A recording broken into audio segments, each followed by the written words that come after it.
Now you say you are homeless. That's kind of the purpose of every man, because we're all born homeless or naked at some point.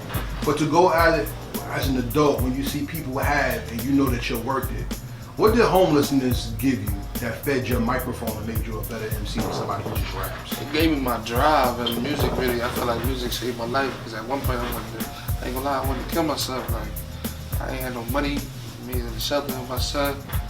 You know, my son was 1 going on 2. You know, it was hard. You know what I mean? He still, you know, growing and shit. That shit was, it was a lot. You know what I mean? It was a lot. You know what I mean? But music just, I started telling my story in my music, and it made me better. You know what I mean? It built me back up. You know what I mean? You know, it made me stronger day by day. The thing about music is, you always hear people say music saved my life. You're a man of color in this world. Where do we get to go to diffuse and share our truth and people will listen to us?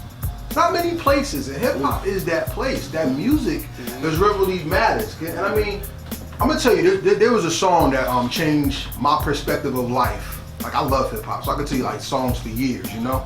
But one verse was Pop on Scarface Smile. That first verse talked to my spirit. And when he said, to all my people who follow me, protect your essence, born with less, but you still precious, smile for me. Everybody gives us, especially black men, their asses to kiss, because you're nothing, you're low. But hip hop gave us a chance to share our expression, our fears, our hopes, our joys.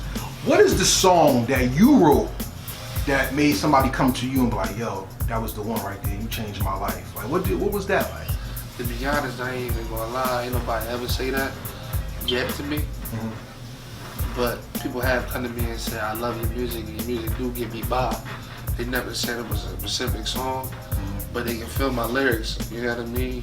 Like, that's my life, you know what I mean? So I can't say one song, but just a bunch of them put together, and then my visuals speak to them too, so. I'm with that, because we live in a genre right now where people say that nobody listens to lyrics no more, lyrics is dead. I think they're lying. Because if lyrics truly were dead and nobody listened to lyrics, Griselda would have never blown up. You know, Benny, Conway, even Armani Caesar, that Liz joint is nice. You know what I'm saying? Even the boy Jonah Lucas too. Yeah, talk about it, because we're gonna put your name up there. And my thing is, if lyrics did not matter, then why would we really listen to the story of the people and try to relate to them? What did an MC give you that made you relate and it made you realize that I can do this too?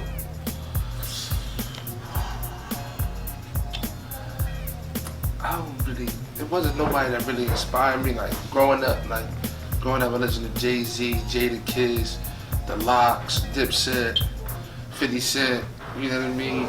I'm not gonna say somebody that inspired me to do this, but like, once I started doing it, I looked at it as a way out, and I just kept going, you know what I mean? I'm not gonna say a rapper inspired me. No, but what inspired me was when doing big shows in front of 30,000 people, 20,000 people, and they loving your records. That was a high that I always wanted, and it was a different high. So that's what inspired me. Like, oh, we can really do this and be good at it. You know what I mean? So that's what inspired me. People's reaction. That's the high of acceptance. Right. There's no high that's greater when people look at you and you know they're focused on you. When was the first time you grabbed a crowd and you held them by the neck and they just wanted you to just choke them to death? Alright, so I opened up for Petey Crack. It was a showcase, so it was like 20 artists before Petey. So the DJ going around, this DJ 215, shout out to DJ 215 in Philly. He going around like, who wanna go first? Everybody like, I ain't going first. I look around, I'm like, it's packed there. Let me go first. Shit, why not? Let me start it off. If we ain't first, we ain't shit. Yo, I'm telling you, they was screaming the hook like before the record was even over. Like, they knew my lyrics. It was crazy. Like, everybody ran up to me, was taking pictures with me. Even Petey Crack ran up to me like, yo, come up here, to me to the V.I.P with him, we took pictures and all that. You know what I mean? So that's the first time when I was like, damn, like we could let's do this. Like this, we could be great at this. Mm-hmm. And ever since then, I've been killing shows. Every show is a massacre. You ever saw Scarface? Of course, One of the best movies of all time, right? Of course. Scarface drops from jewels, right? Mm-hmm. What's the only thing a man has in his word? In his word. Word in his balls. And I don't break them from nobody. And you don't break, and that's what hip hop is when you're on stage. Because everybody has to hang on to your every word, and your balls part itself means that there is nobody who can rock this stage like me. So you going first, show the world how unafraid you are, how nice you are, and how you have to be a threat. Because when you walk backstage, everybody had a gut check. Donald Trump. They had to go, oh shit, he really went out there and did that. I gotta bring my A game. What is the A game? And why do you think so many MCs don't even have a C game?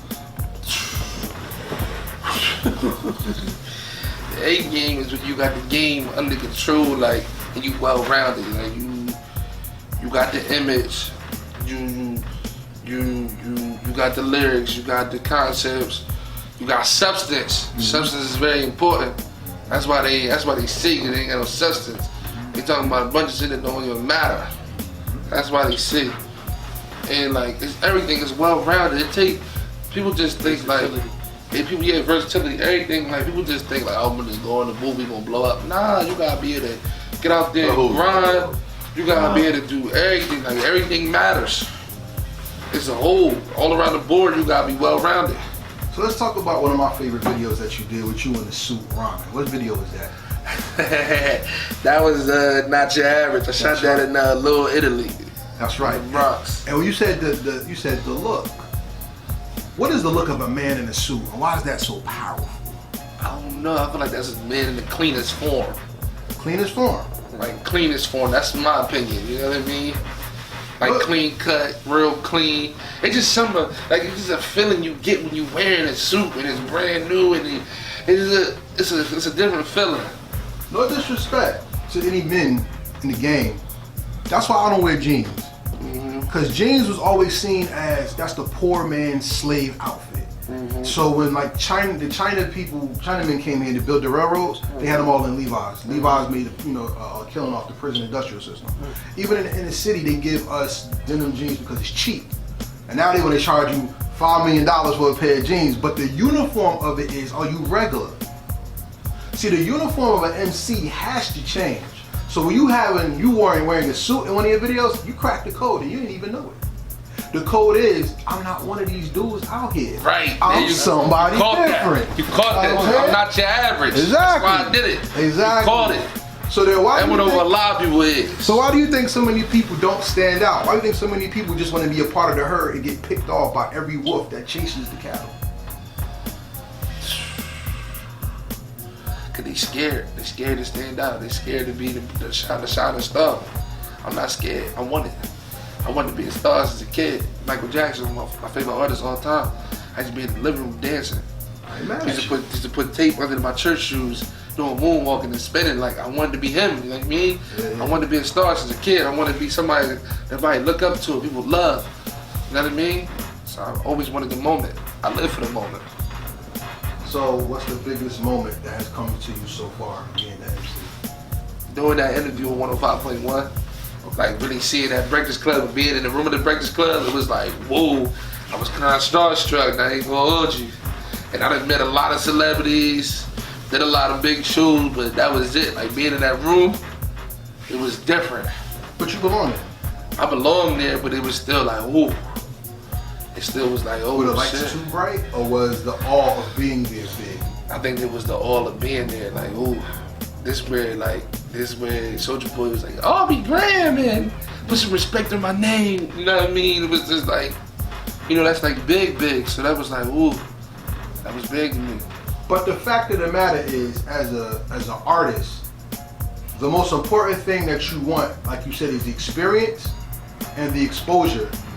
But the third thing most artists want is to be understood. And most people don't even fight for the understanding. The Bible tells you to ask for knowledge, wisdom, and understanding. I ask for I ask for insight. Right. Because at the end of the day, if you don't know what's going on, how could you be your best?